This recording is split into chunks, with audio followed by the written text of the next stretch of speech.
What do you think about the actually of the heavyweight championships? Well, I actually think it's getting better. This last three champions, as you can see, you got two American champions now, and you know, and the guy from England. I'm telling you, I think it's exciting now. I think people ready to fight, and I think it's just new blood. And I think Cliff's gonna have to bring a little bit more to the table to beat Tyson Fury, and I think now they can come back around and start unifying this thing and become one champion. About John Wilder, what do you think about the new United States World Heavyweight Champion? Because the United States don't have a world champion since 10 years ago. We got two champions now, but I think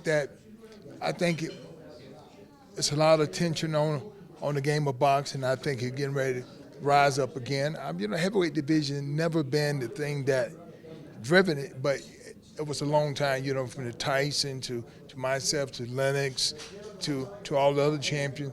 I'm like, we had a long era, where that it was all about the big boys. And now the little guys are taking over like they used to, and now some of the big guys coming back.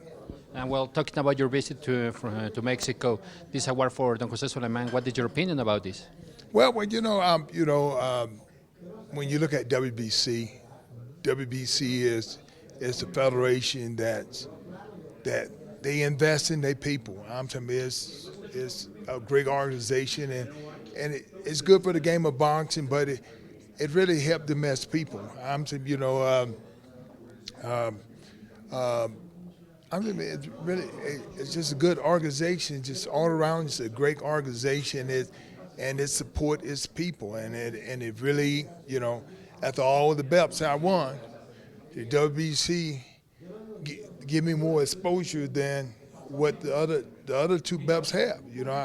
I've been 4-time WBA, I've been 3-time WBA, and I've been 2-time WBA. I was cruiserweight champion and the heavyweight champion of the world. But I wish I would have been 4-time WBC. I'd be a lot bigger. And now, what does it do, Evander Holyfield? What is your job? What are you doing now? Well, I'm promoting. I think it's only right to come back and help the young people. And I'm talking to other fighters and stuff. I'm not trying to coach, but I'm just promoting.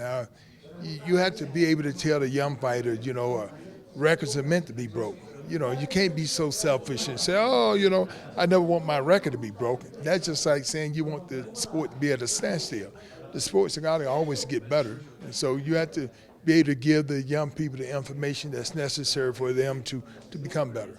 Finally, thank you for these minutes. Talking about records, what do you think about the retire from Floyd Mayweather? Well, people have to make decisions, do what's best for themselves. I'm talking in the game of boxing. What do? You become world champion. Then it's how much money you make, and try to hold on to the money that you're making. I think that he have done well, and he done better than all the boxers. That he'll make more money than any boxer that ever boxed, and so that's a great job. And so for him to be able to leave on a win, and I'm telling you, it's all depending on what you want your legacy to be.